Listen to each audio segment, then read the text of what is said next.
Muy buenas tardes a todos. Bienvenidos al seminario online Aspectos Legales vinculados a la COVID-19, organizado por el Grupo Español de Pacientes con Cáncer, GEPAC, en colaboración con Fidelitis, un despacho de referencia líder en España en tramitación y obtención de pensiones por incapacidad laboral y resolución de conflictos laborales. Mi nombre es Víctor Romero y voy a ser el encargado de moderar esta sesión que esperamos os sirva para resolver todas vuestras dudas y preguntas, muy especialmente aquellas relacionadas con ERTES, ERES, bajas laborales, etcétera. Antes de arrancar la jornada, tengo que agradecer la presencia y participación de don Lorenzo Pérez Menéndez, presidente de Fidelitis, que ha querido compartir su tiempo hoy con nosotros. Y sin más dilación, le cedo la palabra. Hola a todos, ¿qué tal, Víctor? Muchas gracias por contar con nosotros.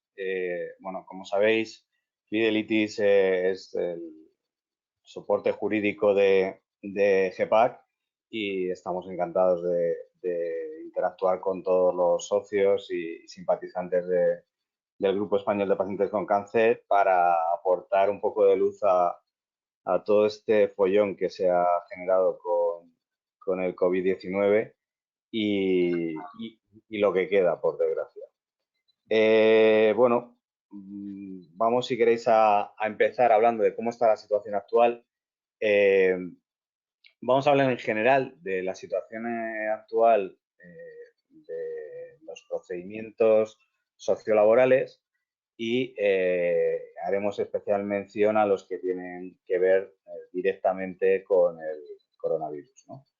En general, la sociedad, y todos estaréis de acuerdo conmigo, es que la sociedad tiene un desconocimiento de la ley en general, es normal, es decir, no nacimos enseñados y por lo tanto pues no conocemos cuáles son los aspectos específicos de la ley, cómo afectan a cada uno de nosotros y vamos a la administración a solicitar que se nos reconozcan los derechos y bueno, pues en general con esa buena fe que nos puede caracterizar al ciudadano y que pensamos que es recíproca por parte de la administración. Otra parte importante del desconocimiento que tenemos es sobre los procedimientos, o sea, ya no solamente sobre las leyes, sino cómo hay que interactuar con la administración para que se reconozcan estos derechos. Eso también, obviamente, nos cuesta conocerlo. Tampoco es que la administración nos facilite mucho la labor porque no son sencillos en muchos casos, en otros casos están más bien ocultos, en otros, además, cuando vamos a preguntar a la administración, pues en el mejor de los casos pues nos lo cuentan, pero no nos ayudan, en otros casos nos lo cuentan a medias, en otros casos hasta nos despistan. En fin, es complicado, ¿no? La administración, pues en general, desde hace ya muchos años, tiene un discurso de falta de recursos. Esto empezó el discurso con mayor énfasis a partir de la crisis de 2008. No hay recursos, no hay dinero, no hay dinero, no hay dinero. Y bueno, ya lo han dejado ahí como una coletilla que utilizan siempre. Nosotros pensamos que obviamente no es que no haya recursos, que hay una distribución errónea y por lo tanto, si se distribuyeran los recursos como se debe, pues obviamente habría dinero para pensiones, habría dinero para subsidios, habría dinero para todo lo que necesita la sociedad. Pero bueno, hay una gran falta de actualización en la aplicación de las leyes, lo que se denomina jurisprudencia. La administración puede conocer, en algunos casos, en el mejor de los casos, cuando les preguntamos o cuando les consultamos qué derechos nos corresponden, pueden conocer qué es lo que dice la ley. Lo que pasa es que la ley tiene muchas interpretaciones y para eso están los juzgados. Entonces, lo que les falta normalmente a los funcionarios de la administración es el conocimiento de estas aplicaciones, cómo se han ido actualizando con la jurisprudencia de los tribunales superiores de justicia o del Supremo, que no interpretan exactamente como muchas veces interpreta la administración estas leyes, ¿no? En el caso concreto de todos los reales decretos que se han ido lanzando desde la crisis del COVID, pues lo que hay es una terrible falta de concreción en todas las medidas adoptadas. Hay una ambigüedad que empezamos a pensar que está hecha adrede, porque es la verdad, no sabemos si es por las prisas o de verdad que se ha hecho a propósito el que haya tan poca concreción o tal ambigüedad en la redacción de los reales decretos que dejan libre interpretación de casi todo lo que sea o de casi todos los reales decretos que se están lanzando. Y bueno, pues esto luego veremos que va a generar y está generando ya, de hecho, muchísimos problemas, muchísimas rectificaciones sobre la marcha eh, y que en el futuro van a generar muchísimas demandas y muchísima saturación en la administración y los juzgados. Lo que decíamos, hay una modificación y actualización continua de las medidas, con lo cual es muy importante el estar muy al día, porque prácticamente todos los días se actualizan los reales decretos, no en otro sentido, se sacan modificaciones, actualizaciones, se corrigen defectos, y entonces si te quedas con lo que se ha lanzado el día anterior es posible que te estés perdiendo el derecho que te corresponde realmente. Entonces hay que estar muy al día y bueno, luego aparte de estar muy al día, saber interpretarlo porque no es fácil. Y luego hay una saturación. Bueno, en la parte de administración, pues ya habéis visto que no se atiende el teléfono, por supuesto. Online muchas veces te remite al teléfono o a que vayas a la oficina de la Seguridad Social, por ejemplo, o del SEPE, y están cerradas, con lo cual hay saturación de todos los procedimientos. Hay gente todavía que no ha cobrado los ERTES, hay gente que no está cobrando algunas prestaciones. Los juzgados están todavía hasta el día 4 de junio, que parece que ya se van a reabrir pues paralizados prácticamente, con lo cual no hay ningún tipo de actividad, todo eso se irá acumulando, se han ido cancelando, suspendiendo todos los juicios de lo social, por ejemplo, y se irán acumulando, aunque se espera que se tomen medidas, pues bueno, una de las medidas que se propuso, la de trabajar en el mes de agosto, pues ya se ha matizado y en principio solo se trabajarán los jugadores de lo social del 11 al 31 y veremos. En fin, vamos a ir viendo cómo van sucediendo las situaciones, pero vaya por delante de que esto está como muy vivo y no podemos concretar 100% como nos gustaría porque continuamente lo que os puedo decir hoy, mañana a lo mejor lo cambia. Entonces hay que estar muy sobre la marcha y muy con un traje a medida de cada caso, aunque ahora os voy a contar muchas cosas de las medidas y de las prestaciones, etcétera, que se han tomado, pero ya te digo, puede ser que mañana se vuelvan a matizar, cambiar, reestructurar, etcétera. Los medios de comunicación, pues lo estamos viendo todos, o sea, ya no solo la televisión, los periódicos, online, hay lo que nosotros denominamos infoxicación entre la cantidad de material que se está lanzando real, más luego todos los bulos, más luego todas las interpretaciones que hacen algunos periodistas, más las que hacen otros que no son periodistas y también opinan sobre los temas. Hay una cantidad de intoxicación, información tóxica que nos hace en muchos casos, y lo hemos vivido, o sea, hemos tenido muchos casos de gente que ha venido después de haber recibido una información de cómo tenía que presentar un ERTE o cómo le habían presentado su ERTE, por ejemplo, por poner un ejemplo, y porque lo había leído no sé dónde y resulta que era una información que o estaba desactualizada o era errónea.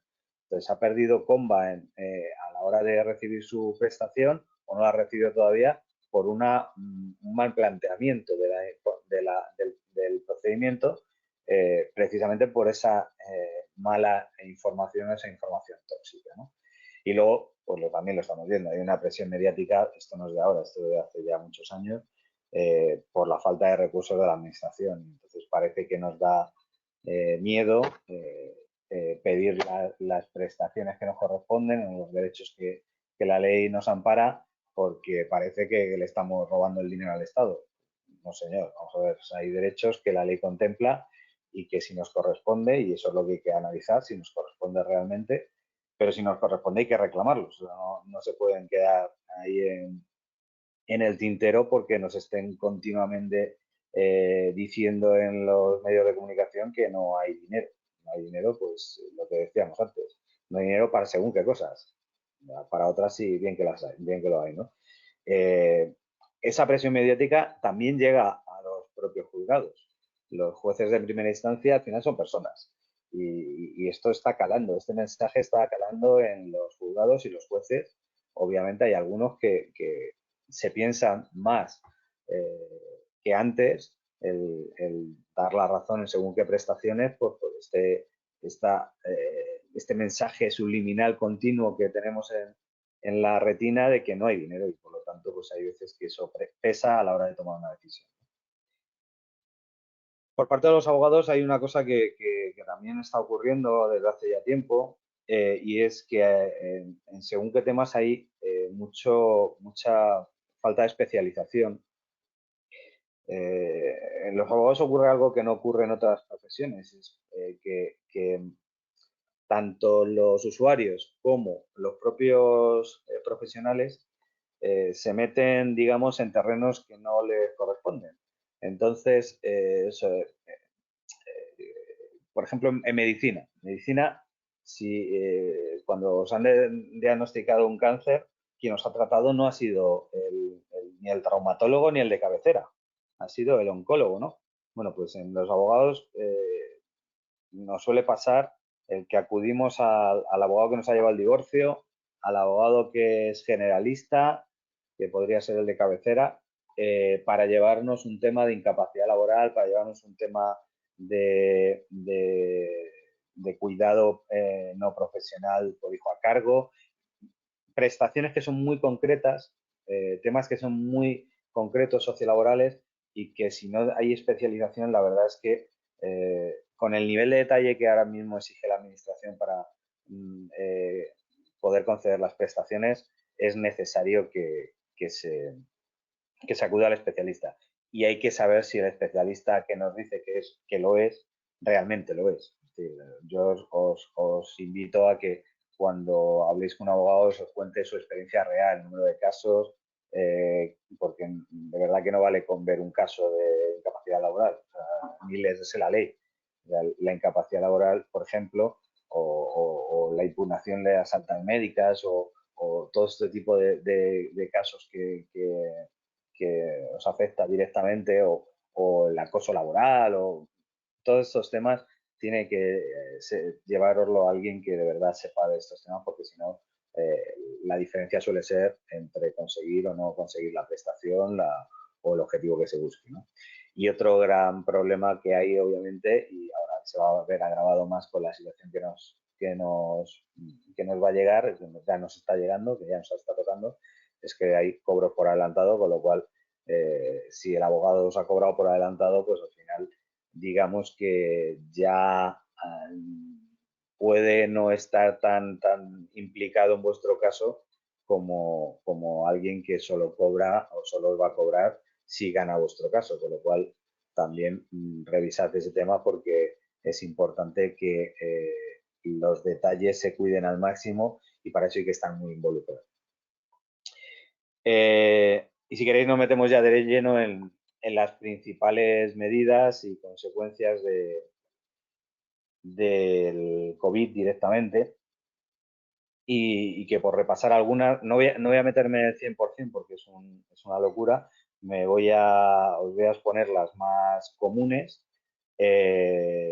y luego, por supuesto, abriremos un turno de preguntas para que los que tengáis algún tema que podamos compartir o que queráis compartir lo hablemos y luego, por supuesto, también lo que necesitéis de forma individual para revisar en algún caso vuestro, pues nos tenéis también en Fidelities a vuestra disposición a través de GEPAC, como bien sabéis. Principales medidas, pues en lo relativo... Lorenzo, perdona que te corte a este respecto, que sepan todos los que están viéndonos que pueden realizar sus preguntas durante tu exposición en el apartado preguntas y que, como bien comentas, las intentaremos resolver al final de tu intervención. por si alguno no tenía constancia. Disculpa, continúa por favor. Perfecto. Bueno, las principales medidas que se han tomado son el cambio de contingencia de enfermedad laboral para que se cobre desde el primer día de la baja y el dar la incapacidad temporal, es decir, la baja, para los pacientes de riesgo.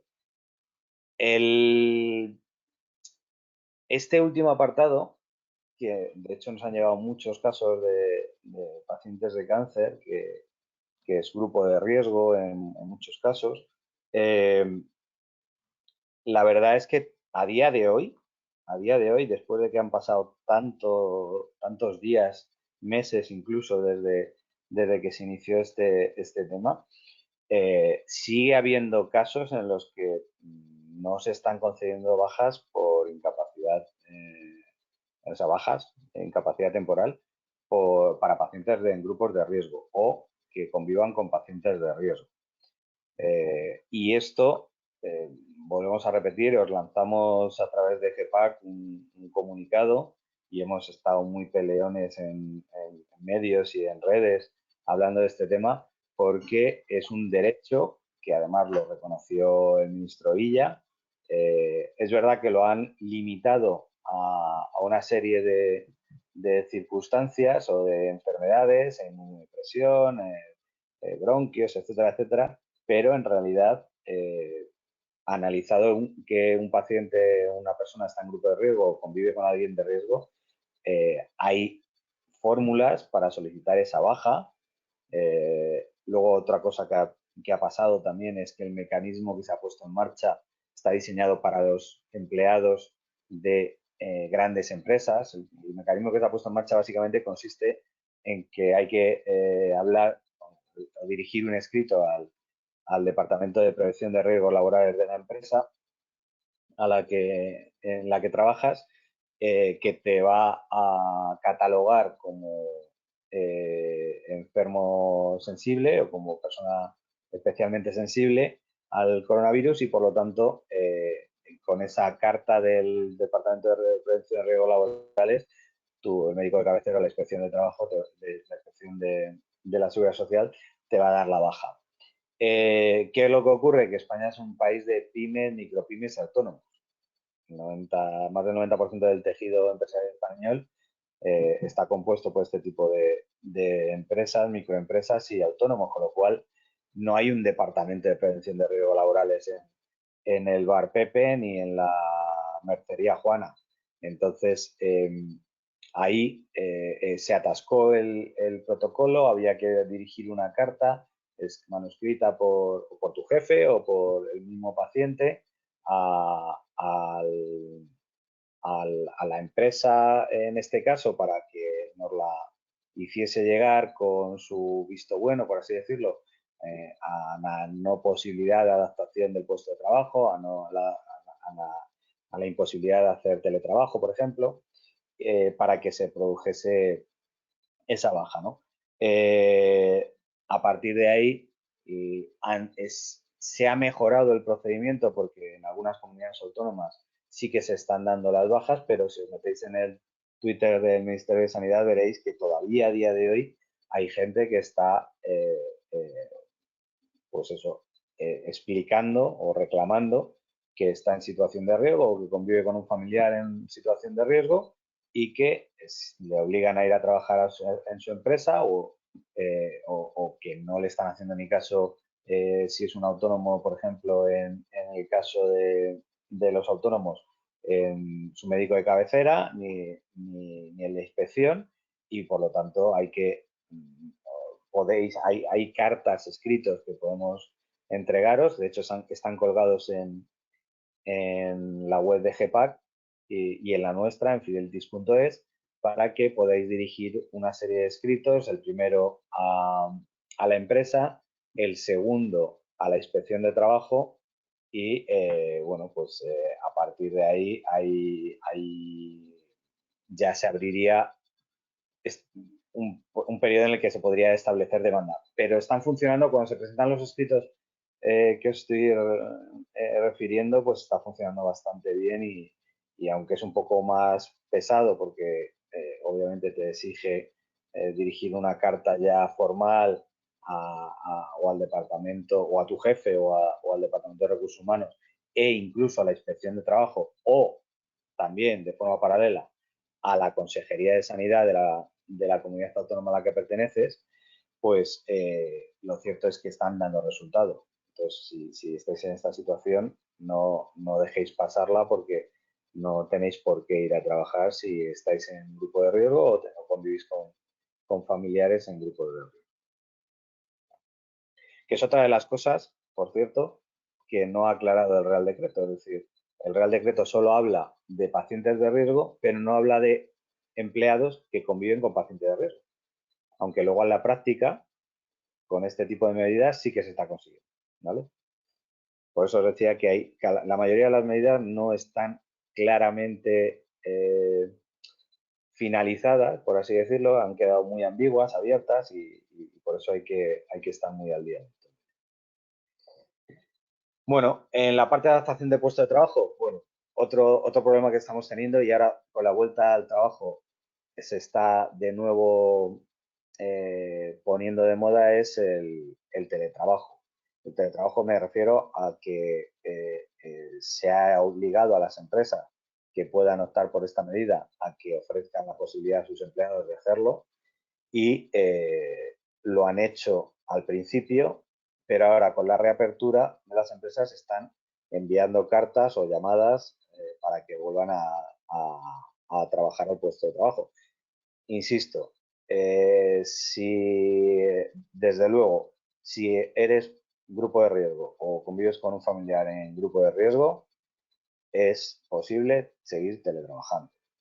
Entonces no lo dejéis porque se puede mandar una carta perfectamente, tanto a la empresa como a la inspección de trabajo si es necesario y a la Consejería de Sanidad para evitar que os pongan en riesgo, porque al final si la empresa puede permitirse el teletrabajo y te está obligando a volver al trabajo, pues como hay un Real Decreto que favorece el teletrabajo cuando es posible, podéis seguir haciéndolo sin ningún problema, pero hay que pelearlo, obviamente.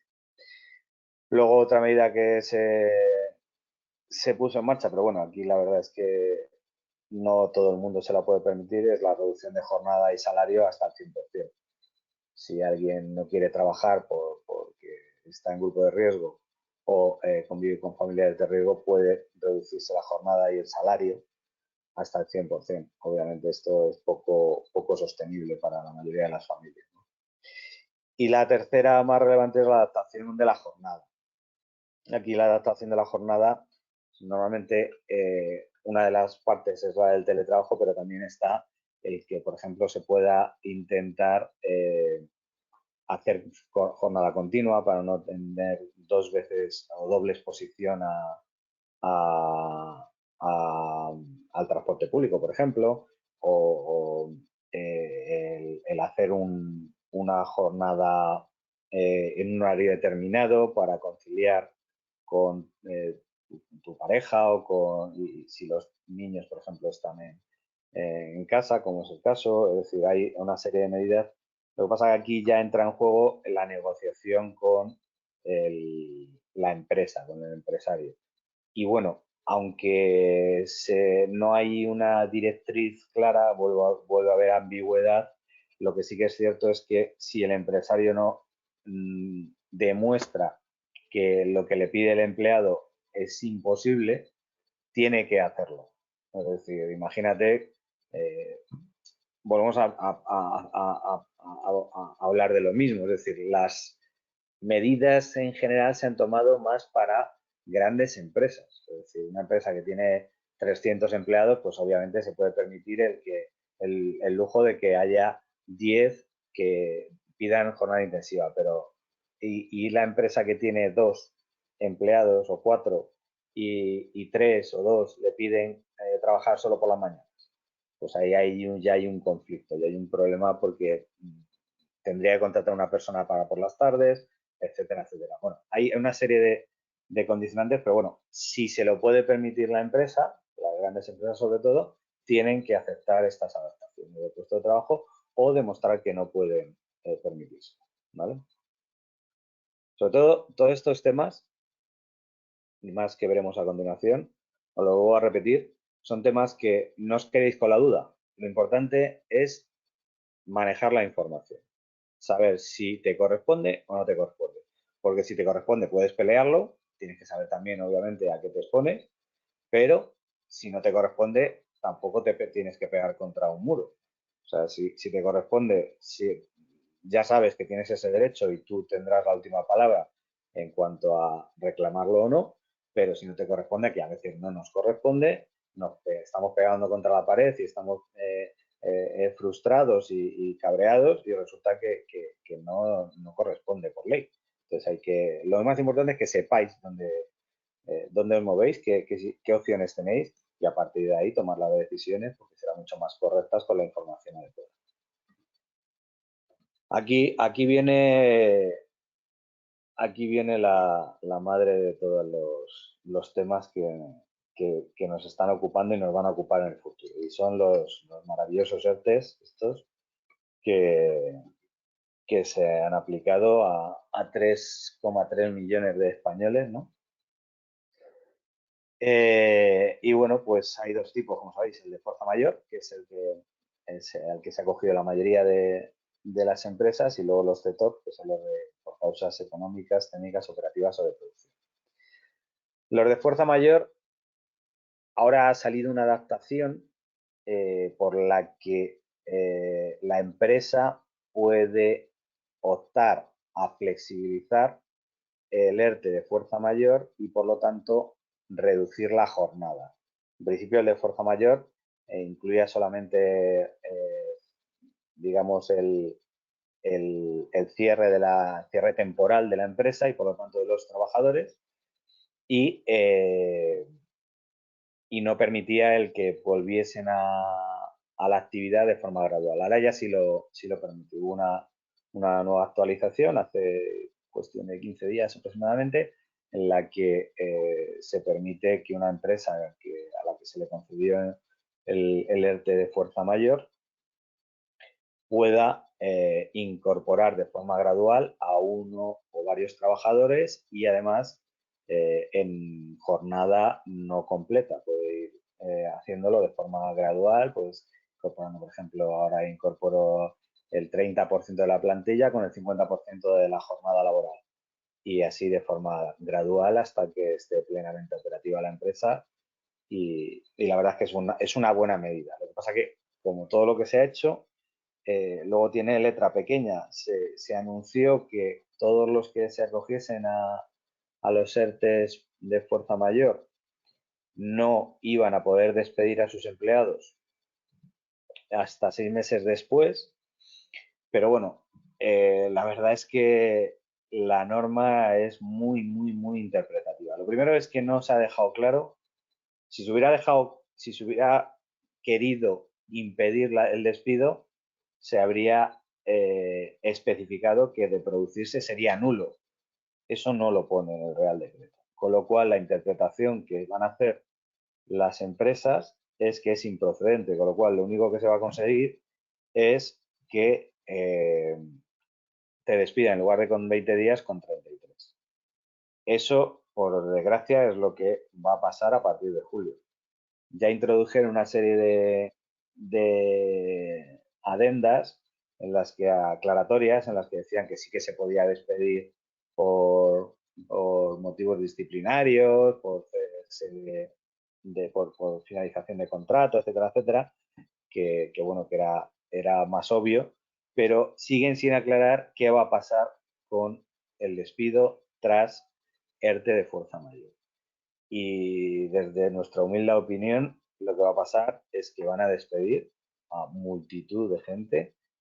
Calculamos que de los 3.300.000, mínimo la mitad van a ir a la calle, por lo menos en oleadas, no sé si directamente, pero seguro van a ir como la mitad de la gente a la calle y ahí es donde habrá que pelear, los que quieran pelearlo, obviamente. Otra gente preferirá quedarse con la indemnización, pero los que quieran pelear por la nulidad, se podrá pelear por la nulidad, porque desde nuestro punto de vista se ha cometido fraude de ley. De hecho, hay más interpretaciones sobre la norma, porque la norma tampoco aclara si los 6 meses computan desde el inicio, si desde el final, si desde que se incorporan todos los trabajadores o uno, si afecta a la devolución de las cuotas sociales no pagadas por la empresa, se tendrá que devolver sobre el empleado despedido, sobre todo a las que se ahorró la empresa. Es decir, hay muchos matices sobre esta norma que no se han aclarado, que va a pasar dos cosas, que luego lo veremos. Nos tendrá que aclarar los jueces o el gobierno, si se quiere, que yo no lo tengo claro, mojar con este tema, tendrá que sacar una nueva aclaración a esta norma para que tengamos claro a qué atenernos. La realidad es que a día de hoy, tal y como está redactado, lo que va a pasar es que va a haber una cantidad ingente de despidos al día siguiente de la finalización del estado de alarma, porque la norma no impide los despidos. Lo único que deja abierto es a que sean improcedentes y por lo tanto tengas que devolver lo que te has ahorrado de cuotas sociales desempleado y tengas que pagarle 33 días por año trabajado en lugar de 20. Ya está. Vuelvo a repetir.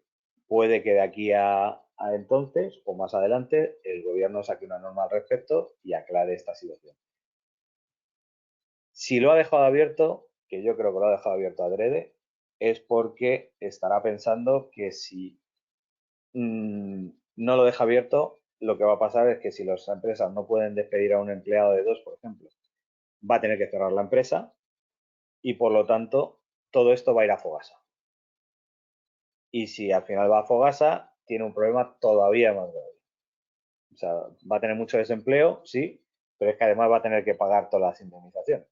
Entonces yo creo que lo han dejado abierto total y absolutamente de forma consciente para evitar la quiebra de la mayoría de las empresas. Entonces, bueno, pero bueno, esto es, vuelvo a repetir, es una interpretación que estamos haciendo y sobre todo viendo lo que está pasando, porque ya tendrían que haber tenido tiempo de revisar este tema, no lo han hecho todavía y a lo mejor esperan a ver qué pasa tras la finalización de esta alarma, puede ser, pero si no lo corrigen va a pasar esto que os estoy anunciando casi con total y absoluta certeza y, y por desgracia, que luego lo veremos también, los primeros en salir, como casi siempre, son los empleados con patologías previas. ¿Por qué?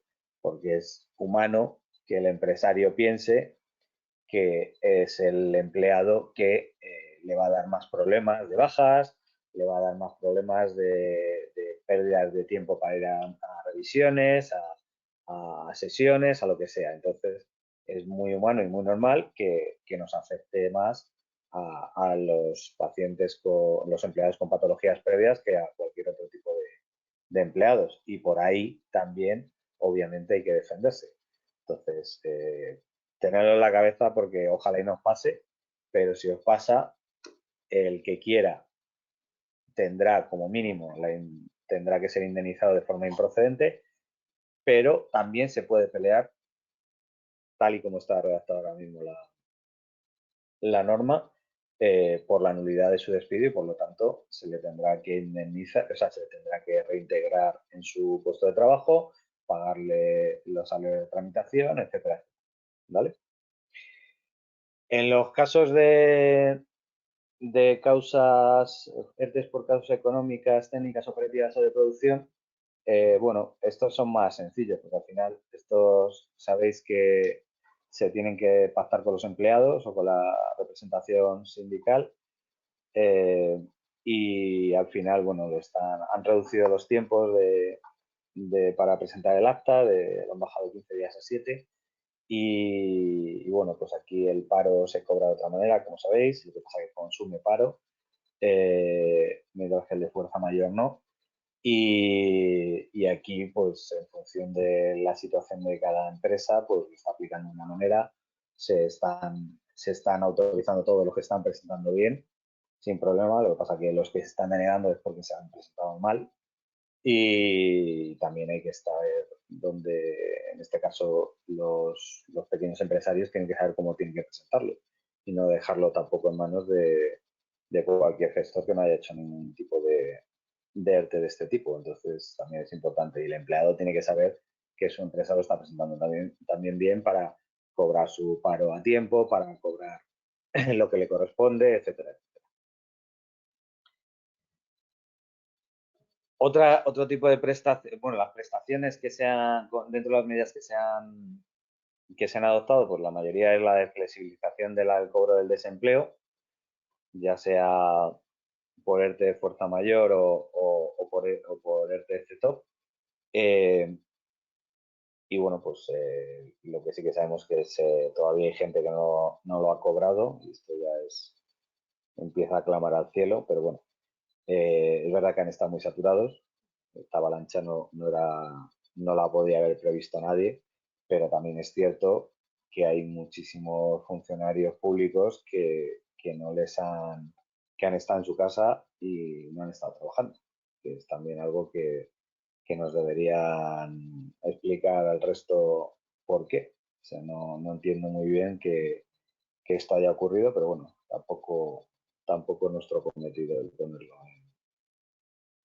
en esta situación. Pero bueno, el desempleo es el más común. Luego lo que han hecho ha sido flexibilizarlo para muchas situaciones que se quedaban fuera de los estándares. Por ejemplo, el fin de contrato temporal, pues para todos los que le finalizó el contrato temporal y habían cumplido un mínimo de 2 meses, pues se les ha dado una prestación por desempleo que corresponde al 80% del IPREM, del indicador público de rentas para efectos múltiples, que son unos 500 y pico euros al mes, ¿sí? Y por lo tanto les corresponde unos 400 y pico euros de ayuda. Bueno, se quedó también, que salió en los telediarios, seguro que lo habéis visto, gente que acaba de renunciar a su trabajo porque le iban a contratar en otra empresa, o gente que justo le finalizó el periodo de prueba en esos días previos al día 14 de marzo. Bueno, pues ahí también se les permitió a esta gente que en teoría no tienen derecho a paro, pues que si tenían paro acumulado pudieran cobrar. Para los fijos discontinuos también, toda esta gente que tiene contratos fijos discontinuos, sobre todo en turismo, en hostelería y tal, que ya venía la temporada, digamos, alta a partir de esas fechas, Semana Santa y tal, pues se les ha reconocido el paro y han podido cobrar su paro. Y si os encontráis en alguna de estas situaciones, de estos nichos, y no teníais constancia o sabíais que podíais tener constancia de ella, decídnoslo porque se puede tramitar todavía. Para los autónomos ha habido, como sabéis también, la prestación del 70% de la base de cotización y bueno, pues también ha llegado tarde, ha habido correcciones, pero bueno, al final se ha puesto en marcha, ha funcionado, está funcionando y fenomenal porque la gente si no era imposible que pudiera subsistir. Para las empleadas del hogar lo mismo. Y en este caso lo que se ha hecho es darle proporcional a los trabajos que hubieran perdido, porque hay algunos trabajos que han dejado de hacer, pero otros no, y entonces proporcional hasta un máximo del 70% del salario mínimo interprofesional. Y luego algo que han hecho también como medida que a lo mejor también nos afecta y pues si no sabéis os lo comento, es cuando tienes una prestación por cuidado de menor, por cáncer o en este caso, y tienes otro trabajo, el único que ha quedado afectado o debe haber quedado afectado es el otro trabajo por el desempleo, es decir, el subsidio se ha mantenido y solo se ha visto afectado por el desempleo y son compatibles, de hecho, subsidio y desempleo que estés cobrando por tu otro trabajo. ¿Vale?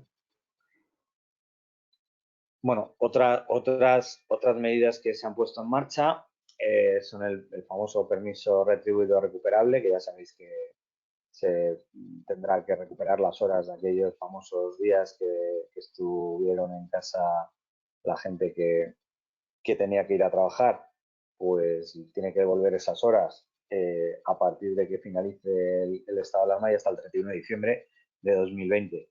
Básicamente tiene que ser un acuerdo entre empleado y trabajador y por ejemplo, el otro día me hicieron una pregunta, nos hicieron una pregunta. Oye, es que yo, claro, tengo 3 empleos. Termino de trabajar en uno a tal hora, en otro a tal hora, en otro a tal hora. ¿Cómo voy a devolver yo mis horas? Digo, complicado, pero lo único que no se puede incumplir es la parte de guardar las 12 horas entre turno y turno, entre el primero y el último turno. Pero por lo demás, pues esta mujer en concreto lo tiene complicado porque tenía 3 empleos y prácticamente no le quedaban huevos ni para comer, pero tendrá que llegar a algún tipo de acuerdo.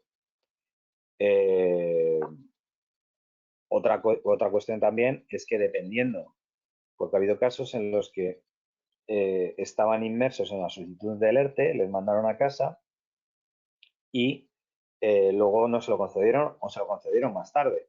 Entonces, se podría incluso interpretar como que porque se hizo mal, el ERTE no se debería haber hecho para esas personas si no estaba, o sea, hasta que no estuviese concedido, aunque hubiera sido por silencio administrativo, y por lo tanto ese permiso retribuido recuperable, en este caso a lo mejor no es acertado el devolverlo.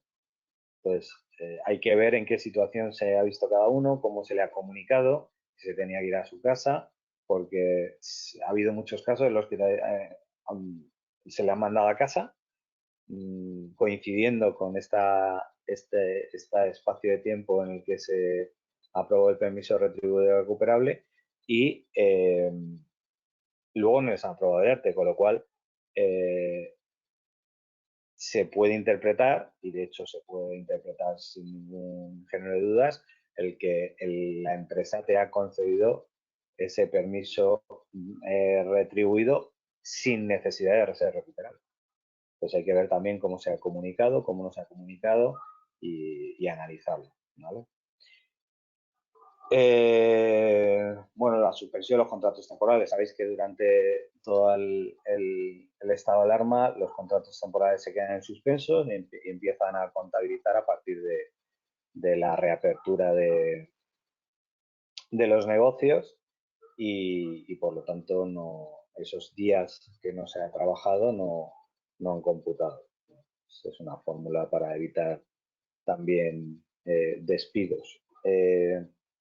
El rescate de los planes de pensiones, bueno, pues la verdad es que no han tenido mucha incidencia, pero bueno, los que tenían planes de pensiones y han querido rescatarlos, en general no les han puesto trabas. El gobierno ha hecho una buena norma en este sentido. Los que ponen trabas en este sentido normalmente han sido los bancos.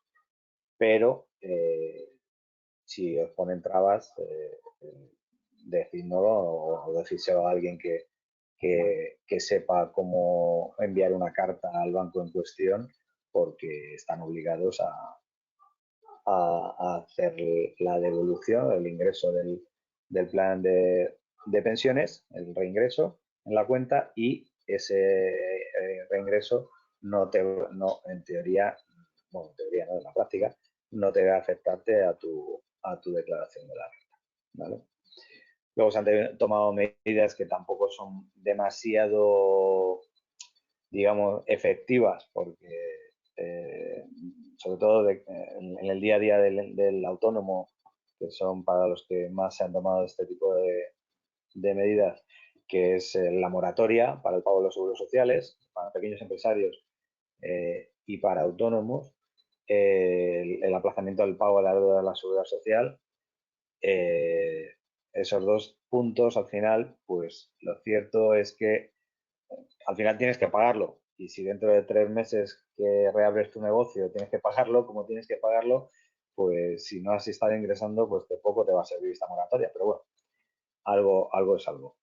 La moratoria en el pago de hipoteca sí, ahí ha venido bien para estos meses en los que los ingresos han sido reducidos y en muchos casos los ingresos han venido con mucho retardo, incluso algunos no lo han recibido, el poder pagar de forma aplazada las hipotecas, solo hay que pagar los intereses y de la hipoteca el resto está aplazado hasta que se reabra el estado de alarma.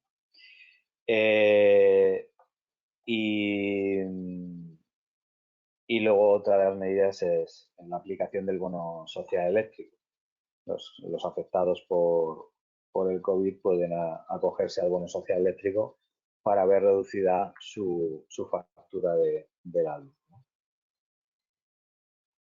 Las principales consecuencias que se prevén y que ya estamos de hecho sufriendo, pues bueno, lo que decíamos antes, los despidos masivos, y vuelvo a repetir, va a afectar muchísimo a los pacientes o los empleados con patologías previas, porque aunque no es lo lógico, sí que es humano y que los empresarios tomen estas decisiones, están tomadas únicamente pensando en el plano económico, pero bueno, es lo que hay. Lo que sí que hay que hacer es, obviamente, es lo que decía antes, todo el que quiera pelear por su empleo puede hacerlo sin ningún problema y, por supuesto, como mínimo eh, tendrá que ser improcedente, es decir, tendrá que ser remunerado, indemnizado con 33 días por año trabajado como mínimo. Lo que está habiendo ya y va a haber más es la saturación de los juzgados. Como están paralizados, salvo los esenciales, pues la verdad es que se está acumulando todo, pero además, sí, desde mi punto de vista no tiene demasiado sentido, pero bueno, a nosotros nos han aplazado pues más de 100 juicios en 2 meses eh, de, de incapacidad laboral. Entonces, bueno, pues la verdad es que es un volumen grande que se va a ir acumulando al resto de meses, y si ya había saturación en los juzgados, pues os voy a poner un ejemplo, pero ayer se nos murió un paciente que estábamos a la espera de nuevo señalamiento, un paciente de cáncer además, de nuevo señalamiento de juicio. Entonces, la verdad es que es muy triste que nos vayan a dar señalamientos de juicios para dentro de 2 años, cuando son temas que realmente afectan al día a día de la persona. No es un tema como el cobro de una herencia, es una prestaciones en su mayoría urgentes, gente que como sabéis, no podemos o no pueden trabajar, que están al límite de sus posibilidades y, bueno, que te señalen un juicio para dentro de 2 años es, la verdad, lamentable. Esperemos. Hoy ha salido una noticia de que quieren tomar una posición de refuerzo a partir de septiembre en los juzgados, con juzgados de refuerzo, ojalá, y sería muy aplaudida por parte de todo el mundo, porque sería impresentable e imperdonable que toda esta acumulación llevase a mayores retrasos todavía en la justicia. Lo que os decía antes también en cuanto a la libre interpretación, esto sin duda, hasta que el gobierno o el Supremo intervenga, va a haber una libre interpretación de todos los despidos. Ahora mismo, tal y como están redactadas las normas, va a haber una libre interpretación y unos lo van a interpretar como nulos, otros como improcedentes, otros lo intentarán colar como despido procedente. Entonces hay que estar muy atento a ver a qué atenernos y cómo plantear cada caso. Lo que os decía, si al final el gobierno opta por lo que sería en teoría lo que anunció, que es que va a ir a prohibir los despidos tras ERTE de fuerza mayor, lo que va a pasar es que van a cerrar todavía más empresas, con lo cual las indemnizaciones, en lugar de pagar las empresas, la van a pagar el Fogasa X años más tarde y con los importes máximos a percibir, con lo cual el empleado todavía va a estar más perjudicado si cabe en general. Pero bueno, vamos a ver cómo se va operando todo esto. Y luego hay una situación de saturación generalizada en la seguridad social. O sea, todas las citas que que se han quedado pendientes, suspendidas durante todo este proceso, intervenciones, revisiones, pruebas diagnósticas, etcétera, etcétera, igual, lo mismo que en los juzgados, se están acumulando, con lo cual, si ya teníamos retrasos para poder concertar una prueba de, yo qué sé, de un pectaco o cualquier otra prueba, pues se van a ir acumulando los tiempos. Y eso va a producir que todos vamos a salir muy perjudicados de esta situación, salvo que nuevamente se tomen medidas, se mantengan los puestos de trabajo del refuerzo del COVID y por lo tanto haya gente que pueda atender las citas y se puedan hacer más pruebas y se evite esta saturación que se prevé y que ya es una realidad. Y bueno, pues hasta aquí, no os aburro más. Ahora, si queréis, pues pasamos al turno de preguntas y vamos resolviendo todas las que podamos. Pues muchas gracias, don Lorenzo, y como bien indicas, a continuación seguiremos con la ronda de preguntas, que os animamos, como has comentado antes también, a que no os quedéis con ninguna duda y aprovechar que tenemos hoy aquí a un profesional como Lorenzo, que nos puede solucionar las dudas. Pues comenzamos. Nos han llegado a través de la aplicación Leo Francisco Javier nos pregunta, ¿cuánto dura la prestación por incapacidad temporal de trabajadores especialmente sensible por coronavirus en el caso de imposibilidad de reubicación en un puesto exento de riesgo? Bueno, es buena pregunta. A ver, esta no está legislado, es decir, esto no hay una norma que haya sacado, eso es otra de las ambigüedades. Entonces, en principio, debería durar mientras hubiera riesgo de contagio. Eso es lo que dice la prudencia, ¿no?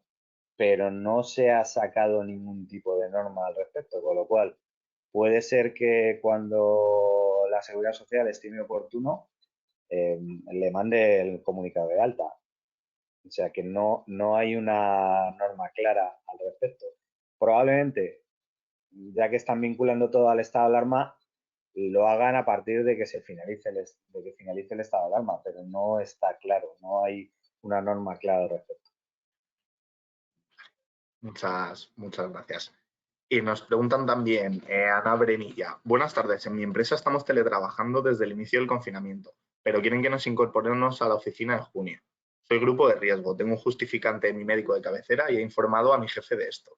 En caso de que me mandasen incorporarme a la oficina, ¿qué tendría que hacer para seguir teletrabajando? ¿Tengo que enviar un escrito a la empresa, a recursos humanos? Pues aquí nos hemos adelantado, porque este es uno de los casos que nos están llegando ya y, bueno, se están solucionando en general, como os decía, enviando una carta dirigida o a la Dirección de Prevención de Riesgos Laborales de la empresa o a la Dirección de Recursos Humanos en los casos de las empresas en que tienen estos departamentos, que no son todas, obviamente. Si es el caso, hay que enviar una carta especificando exactamente eso, que me encuentro o que soy grupo de riesgo o que convivo con un familiar en grupo de riesgo y que por lo tanto el teletrabajo que he estado realizando hasta la fecha ha sido efectivo, bla, bla, bla, bla, y deben mantenértelo según las prescripciones del Ministerio de Sanidad y de Trabajo. Tenemos una carta para eso. Entonces, el modelo os lo podemos enviar a través de GPAC o directamente os lo enviamos si contactáis con nosotros, lo que queráis, y sin ningún problema os lo enviamos para que se lo remitáis al Departamento de Recursos Humanos. Si el Departamento de Recursos Humanos declina esta opción, ahí ya habría que,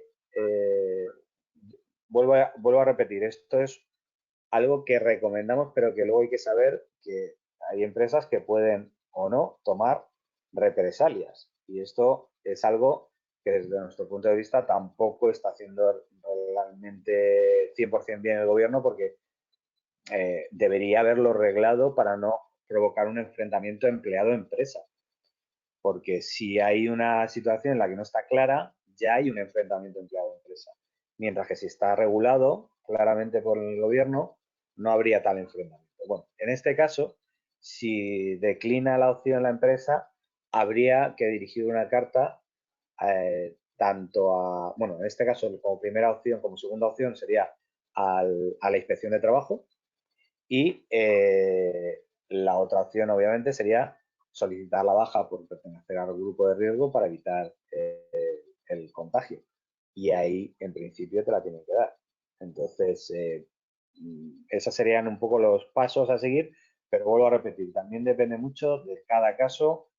Si alguien tiene dudas, mejor que nos pregunte, se lo explicamos, le decimos los riesgos, los pasos que tiene que seguir, los documentos que tiene que incluir y por lo menos que vaya con la información adecuada a hacer las cosas.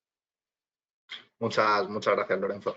Nos pregunta también Antonia Frías, ¿cómo, en relación a lo que comentabas tú antes del tema de las llamadas al SEPE, creo, y que sus oficinas presenciales están cerradas, ¿no? Muchas veces que te redirigen. Nos pregunta, ¿cómo puedo contactar con el SEPE para averiguar qué ha ocurrido con mi expediente? En mi caso, entré en el ERTE a mediados de marzo y no puedo acceder a mis datos. Imposible contactar con ellos por teléfono. Han cobrado todos mis compañeros menos un grupo de 7. ¿Se puede solicitar daños y perjuicios por esta situación de impago? Bueno, a ver, se puede, bueno, por partes. ¿Cómo contactar? Actualmente es, la verdad, muy complicado contactar con el SEPE, ni por teléfono, ni online, ni por supuesto presencial, porque están cerradas. Entonces, obviamente es insistir y esperar a que suene la flauta casi. Es la verdad que una lotería, es una pena, pero es lo que tenemos ahora mismo. Seguramente empezará a mejorar la situación a partir de la semana que viene, pero obviamente también esto depende de la provincia. Hay provincias que funcionan mejor, otras que peor. Hay provincias que tienen más personal, otras que menos. Hay provincias que tienen una saturación como Madrid terrible, porque ha habido una cantidad terrible de ERTES y tienen mayor saturación. Y probablemente esta persona, pues no sé dónde es, pero será de alguna de las provincias donde mayor problema hay. Esto irá mejorando en los próximos días y con la reincorporación de los funcionarios físicamente, pues irá mejorando todavía más. Entonces, en este caso, básicamente es paciencia y perseverancia. En la segunda parte, ¿se puede demandar? Se puede demandar. Pero lo que hay que ver es, como se suele decir, si va a costar más el collar o el perro, ¿no? Entonces, cuando yo sé que hay una demanda por ahí colectiva abierta por parte de un despacho, bueno, lo que hay que ver son las condiciones que te ofrece el despacho. Yo lo que te puedo decir, lo que puedo augurar es que puede prosperar, no digo que no, de hecho tiene sentido porque se ha producido un daño económico que habrá que demostrar, obviamente, pero la indemnización tampoco va a ser, entiendo, una barbaridad. Entonces, ojo con las provisiones de fondos, ojo con las cantidades que tengáis que pagar por estos procedimientos, porque a lo mejor resulta que os cuesta más el collar que el perro, como decía antes. Entonces, se puede, sí, pero vamos a ver si compensa. Nos comentaba hasta que decías que sería de una de las provincias más afectadas, nos dice que es de Madrid y entiendo que te está escuchando y nos pregunta también que en su empresa a través del departamento les han hecho una consulta sobre quién es de riesgo y las personas que lo han comunicado a ellas les han indicado que una vez se incorporen entrarán en baja laboral. ¿Eso es correcto? Bueno, si ellos lo quieren, sí, eso es baja laboral si la quiere el empleado. O sea, tú no Da puedes a obligar a... entender justo, da a entender como que es, entre comillas, obligación de la empresa, por lo que da a entender en la pregunta. No te puede obligar una empresa a que te des de baja laboral. O sea, no, eso no está No regulado sería. en ningún lado y sería una especie de acoso laboral. Entonces, si tú quieres estar de alta en la empresa, puedes estar de alta. Otra cosa es que no te faciliten adaptaciones de puesto de trabajo pero si tú quieres ir a tu empresa a trabajar, están obligados a recibirte, no te pueden obligar a que te des de baja. Muchas gracias, Lorenzo. Nos pregunta Inés Tablado. Buenas tardes. Yo estoy esperando a que me valoren el Tribunal Médico la incapacidad permanente. ¿Quién me pagará hasta que salga la resolución? ¿La mutua? Quien te estuviera pagando hasta ahora, sí. Si estabas de baja y te estaba pagando la mutua, hasta que salga la resolución, te tiene que seguir pagando la mutua. Muchas. Vale, y bueno, teníamos una serie de preguntas preparadas, pero creo que con tu exposición has contestado prácticamente a todas, así que te hago algunas de ellas. Nos dicen, la empresa donde trabajo no ha podido acogerse al ERTE y ha optado por concurso de acreedores. ¿Qué puede pasar con mi puesto de trabajo? Bueno, habría que ver si es concurso, preconcurso o qué es lo que han presentado, porque depende mucho de si lo que quieren es hacer una especie de limpieza para seguir continuando o si es un concurso para el cierre de la empresa, ¿vale? Liquidativo. Si es un concurso liquidativo, pues va a ir a Fogasa, va a cobrar, va a ir al paro y va a cobrar la indemnización del Fondo de Garantía Salarial.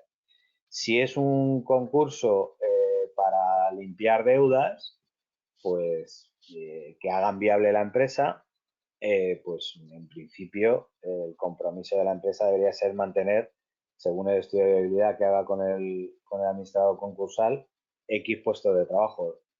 Normalmente se intenta que se proteja al 100%, pero a lo mejor tienen que despedir a algún trabajador. Si lo despide, le tendrán que indemnizar y cobrar su paro. Y si no le despiden, pues seguirá trabajando. O sea, pero hay que ver qué tipo de concurso es el que ha presentado. Si es liquidativo o si es un concurso o si es un curso, incluso un preconcurso. Muchas gracias. Nos preguntan también, por último, ¿pueden obligarme a coger o descontar mis vacaciones con motivo de la situación que estamos viviendo? No, no es obligatorio. Lo que sí que es obligatorio es si estaban ya concertadas, sí te pueden obligar a cumplirlas. Es decir, si tú te habías fijado en el mes de enero que el 15 de julio te ibas de vacaciones, te pueden decir que las cumplas según el calendario que habéis pactado. Lo que no te pueden decir es, oye, como ahora mismo no hay trabajo, vete de vacaciones. Salvo que sea pactado, no te pueden obligar. Vale.